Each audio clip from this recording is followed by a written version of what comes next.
I thought I'd offer a new angle on the injury that occurred to Conor McGregor the other day to his knee when he was fighting as a young Hawaiian lad.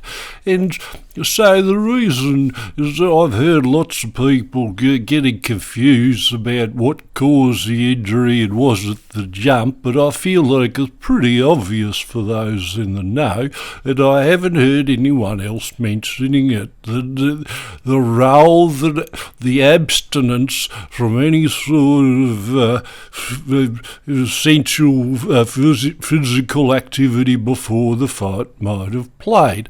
Now, I know this from experience because Darryl up at the bowling club had a very similar situation where before one of the pennant championships he tried to encourage all of us to abstain from intimacies with our partners. Now that was easier said than done. I was unable to do it. Darryl did do it, and he had a very similar limp to what McGregor had before the fight as he was playing. Now, I put this down to two things. First of all, the lack of the intimacy means your plums, they're fuller than what they would usually be, and that adds extra weight because of the juices in your plums.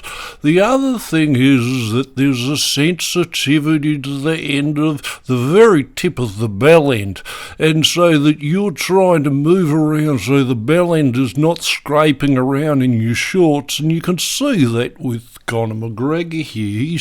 He's deliberately walking in an awkward way, and this could be to stop some sort of, just because of the sensitivity in the bell end, or else because of the heavy plums throwing off his kicks. And I would just like somebody to admit that this could be part of what it caused the injury. I've heard no doctors talking about it. In fact, I've heard none of the John Rogan or whatever his name, none of them are talking about it, and so I would just like to throw my hat into the ring and say, is there not a case to be said that perhaps this abstaining from intimacy caused his plums to enlarge, his bell end to become very sensitive, and that this is what ultimately led to the knee twisting. Okay, well that's my 2 cents,